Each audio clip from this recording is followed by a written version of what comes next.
acerca del Cristo de toda crisis. Todos tenemos problemas. Los problemas llegan diariamente. Pero de vez en cuando tenemos que enfrentar una crisis. Quiero decir, una verdadera crisis. Y no sabemos en realidad a quién acudir, a menos que acudamos al Señor. Una crisis puede venir inesperadamente. Puede venir tenazmente, como salida de la nada. Hablo de una crisis aterradora. Alguien dijo, si puede mantener su cordura cuando todos a su alrededor están perdiendo la suya, puede ser una señal de que usted no entiende la situación. O pudiera ser que usted sí entienda algunas de las cosas que voy a compartir hoy de la palabra de Dios. Hechos 12, versículo 1. En aquel mismo tiempo el rey Herodes echó mano a algunos de la iglesia para maltratarles, y mató a espada a Jacobo, hermano de Juan. Y viendo que esto había agradado a los judíos, procedió a prender también a Pedro.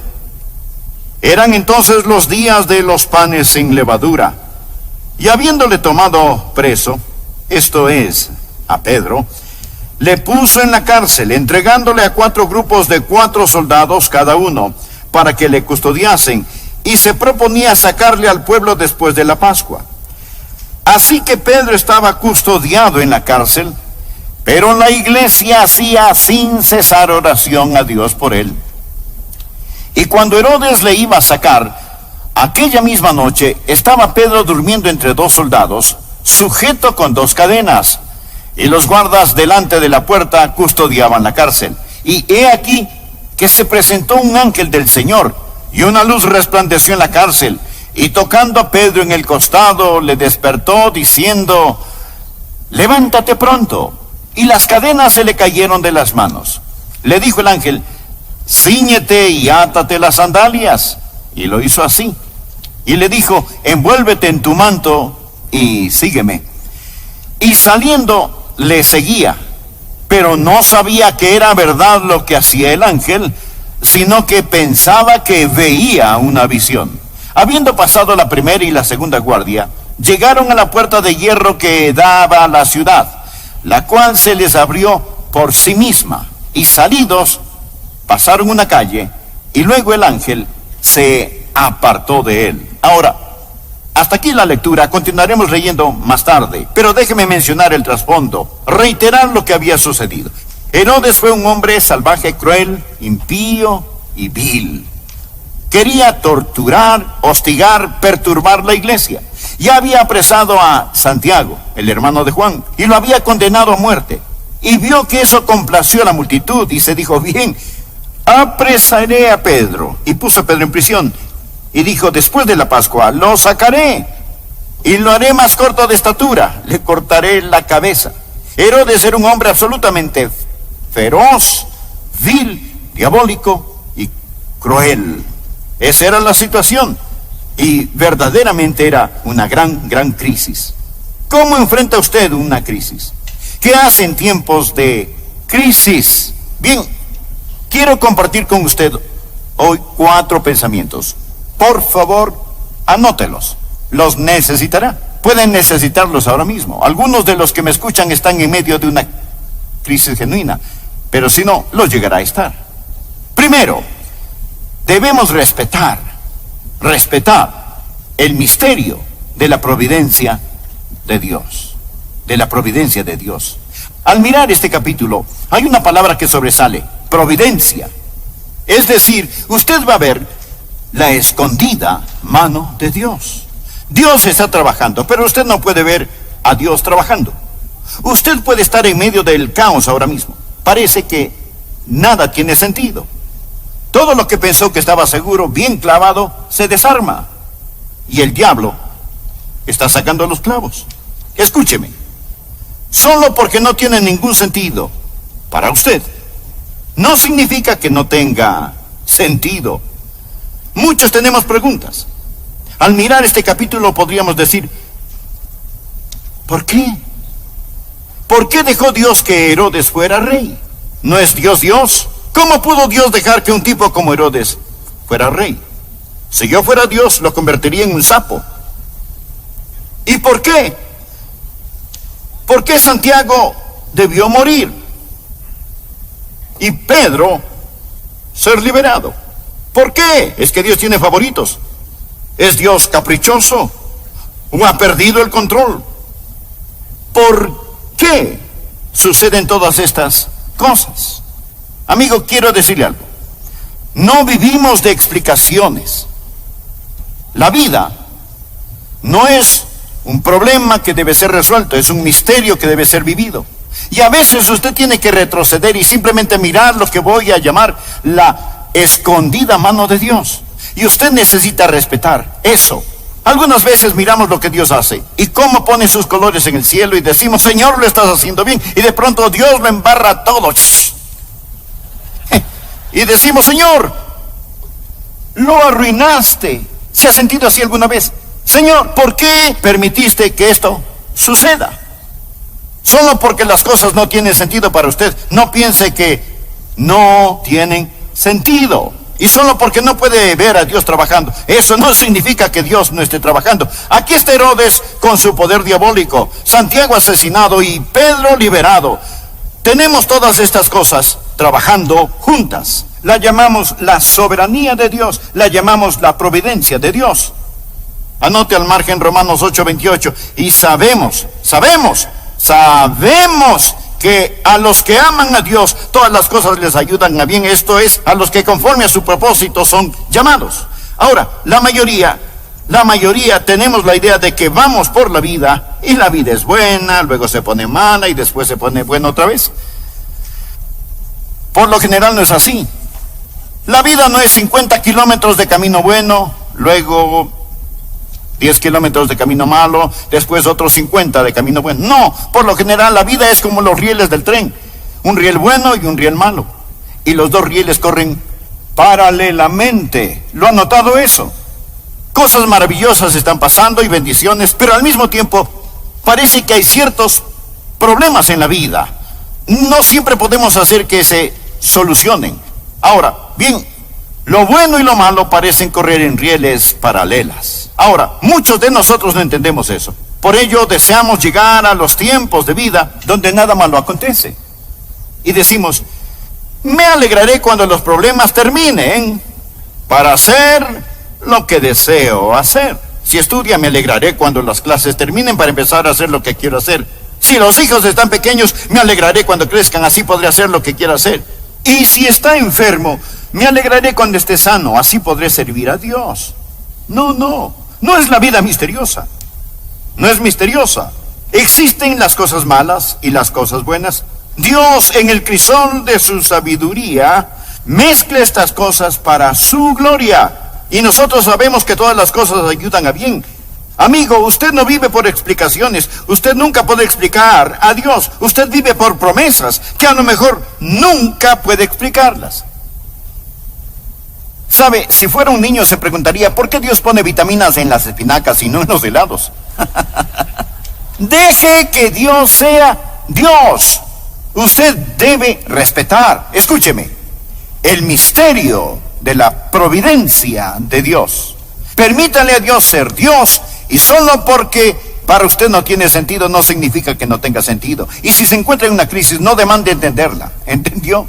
Segundo, debemos solicitar el ministerio del pueblo de Dios. Ahora, ¿cuál es el ministerio del pueblo de Dios? Es la oración. Veamos el versículo 5. Así que Pedro estaba custodiado en la cárcel, pero la iglesia hacía sin cesar oración a Dios por él.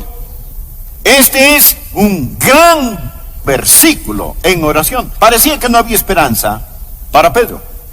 Él está bajo seguridad máxima. La puerta de la prisión está custodiada afuera por 2 guardias. Había 16 guardias custodiando a Pedro. Debió de haber sido bastante importante para contar con 16 guardias personales. Y más de eso, cada mano la tenía encadenada a un guardia. Mi amigo, si debiéramos hablar de alguien en problemas, Pedro está en problemas. En una crisis debe haber oración. Y cuando no hay esperanza en el plano horizontal, Siempre hay esperanza en el plano vertical. Quiero que miremos esta oración y nos detengamos ahí por un momento. Porque recuerde que cuando existe el misterio de la providencia de Dios, existe el ministerio del pueblo de Dios. Quiero que vea primero lo que voy a llamar la frecuencia de la oración. Veamos el versículo 5. La oración se hizo sin cesar. Ahora, ellos oraban y no dejaron de orar. Y seguramente se preguntaban, ¿por qué Dios no contesta nuestras oraciones? Pedro estaba en la cárcel y Dios parece no tener ningún apuro en sacarlo. Pero Dios está tratando de enseñarles una lección sobre oración, y una de las grandes lecciones acerca de la oración es persistencia. En segundo lugar, debe haber fervor en la oración. ¿Escuchó? Fervor en la oración. Las palabras sin cesar pueden traducirse intensamente. Oraban intensamente.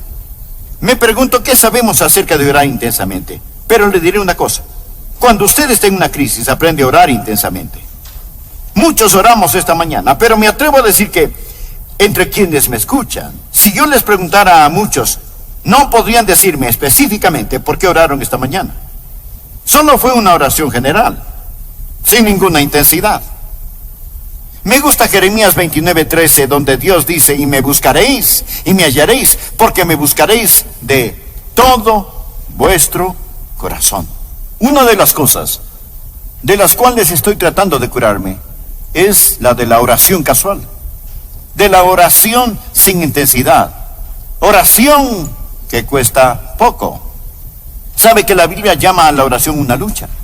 Una versión traduce Romanos 15:30 así: Pablo les suplica, les ruego, hermanos, por nuestro Señor Jesucristo y por el amor del Espíritu, que se unan conmigo en esta lucha y que oren a Dios por mí. Que se unan conmigo. Ha pensado en la oración como una batalla, como una lucha. A veces no tenemos ganas de orar, así que no oramos. Mi amigo, si hay un tiempo cuando usted debe orar, es cuando usted no siente ganas de orar. Ore hasta que tenga las ganas. Pero ore no solo frecuentemente, sino también fervientemente, y descubra la fraternidad de la oración. La Biblia dice que la iglesia oraba. Nuevamente, versículo 5, la iglesia hacía oración sin cesar. Eso quiere decir que se reunieron para orar. Jesús dijo, donde están 2 o 3 congregados en mi nombre, allí estoy en medio de ellos. Si 2 de vosotros se pusieran de acuerdo en la tierra acerca de cualquier cosa que pidieren, les será hecho por mi Padre que está en los cielos. Dios se complace cuando sus hijos oran, pero se complace mucho más cuando oran en fraternidad. No hay nada que nos pueda unir más como iglesia que la oración. Si usted ha tenido un compañero o compañera de oración, sabe que su corazón y el de la otra persona están eslabonados, y las veces que Dios visita cuando la iglesia ora son gloriosas y maravillosas. Es lo que llamamos la fraternidad de la oración. Esta clase de oración hizo la iglesia por Pedro. Y luego deseo que note la fe de la oración. La oración era a Dios. Era a Dios. Se hizo oración a Dios. No estaban orando el uno por el otro. No estaban orando para impresionarse mutuamente. Muchas de nuestras oraciones son pequeñas oraciones memorizadas. Escuché de un joven abogado recién graduado que abrió su nuevo y elegante firma. No tenía todavía clientes, ni siquiera tenía secretaria, pero tenía su nombre en la puerta. Escuchó pasos en el corredor, pensó que venía su primer cliente, tomó el teléfono para aparentar que estaba ocupada y dijo, lo siento, no puedo, no. Tal vez para el próximo jueves. Tengo un importante caso de una corporación el miércoles. Tal vez podamos arreglar algo para después. Colgó el teléfono. Para entonces el hombre estaba parado frente a su escritorio y dijo, sí señor, ¿en qué puedo servirle? Y el hombre contestó, soy de la compañía de teléfonos. Vengo a conectar su línea telefónica.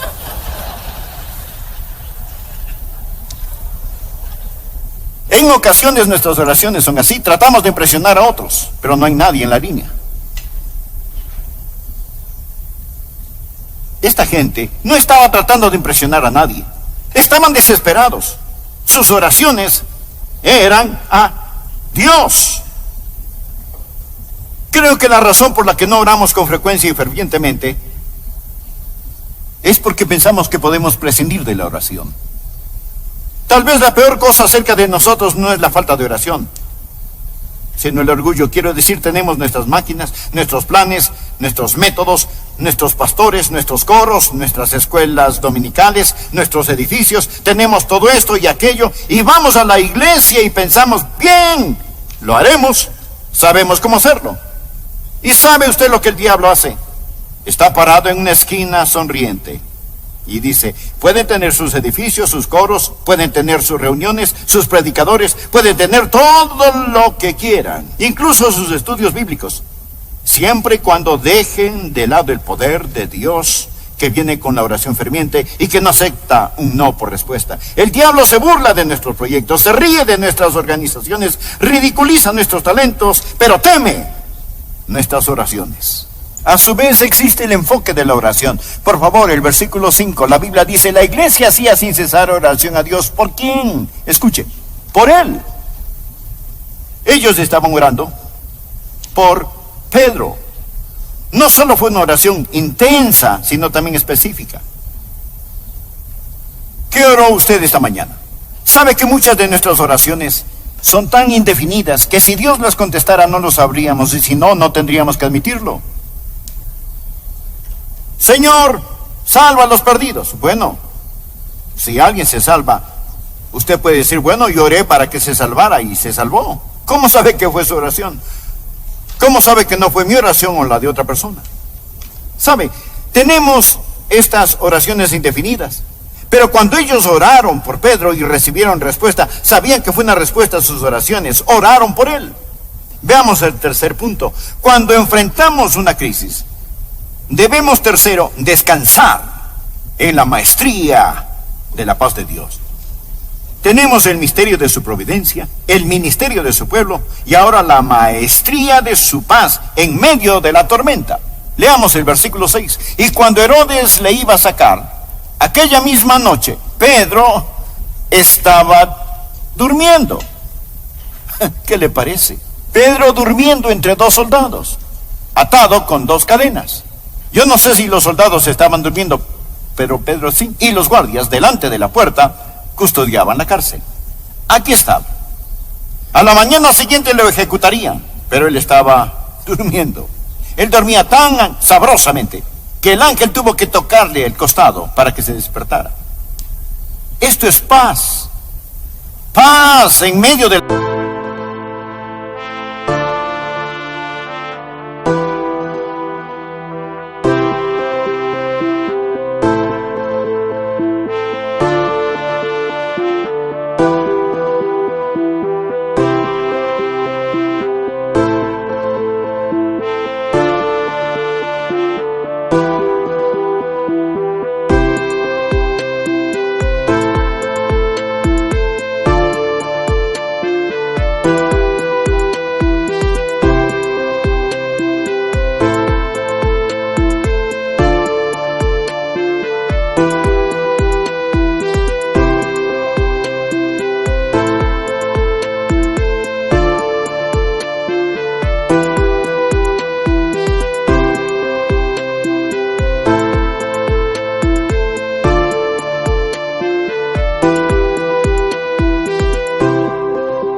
la tormenta.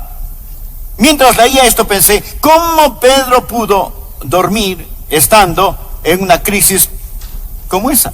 Bueno, primero, él ya no tenía temor de morir. Él ha visto al Cristo resucitado. Lo he dicho antes, un hombre no está listo para vivir hasta que no haya perdido el temor de morir. Pedro había visto al Cristo resucitado y por lo tanto la muerte ya no le infundía temor. Segundo, él sabía que el pueblo de Dios estaba orando por él. Esa es una de las cosas más grandes que me ayuda en mi ministerio. Sé que están orando por mí, no todos, pero muchos, algunos. O uno de ustedes está orando por mí. ¿Qué fortaleza existe? ¿Qué gozo existe? ¿Qué victoria existe? Muchas veces he sentido al hacer lo que hago, predicar, he sentido esa paz, he sentido ese ánimo. Y sabe, es porque los hijos de Dios están orando. Respete el misterio de la providencia de Dios. Requiera el ministerio del pueblo de Dios, la oración. Descanse en la maestría de la paz de Dios. en medio de la tormenta, sea cual sea. Tú guardarás en completa paz aquel cuyo pensamiento en ti persevera, porque en ti ha confiado. Deje de mirar la tormenta y ponga su mirada en el Señor Jesucristo. Finalmente, cuarto, regocíjese en la majestad del poder de Dios. Ahora, ¿piensa usted que Dios había perdido el control cuando Santiago fue ejecutado? ¿Que había perdido el control cuando Pedro fue puesto en la cárcel? De ninguna manera. Dios está en su trono. Algunos pudieron pensar que Dios era débil y que no podía hacer nada, o que a Dios no le importaba el asunto. Usted puede pensar en relación con su problema, usted dirá, ¿dónde está Dios? ¿Dónde está Dios? ¿Es Dios capaz o no le importó a Dios? Es interesante el notar que la liberación de Pedro llegó al último instante. Quiero decir, Dios se tomó su tiempo en este asunto. De hecho, toda esta historia se desarrolla sin premura. No había forma de que Pedro pudiese abrir las puertas de la prisión, pero sí había forma de que pudiese abrir la de la casa. No podemos cambiar el agua en vino, pero sí llenar los cántaros. No podemos levantar a Lázaro de la tumba, pero sí quitarle sus ropas funerales. Verá, hay cosas que podemos hacer y la oración nunca debe ser una excusa para la ociosidad.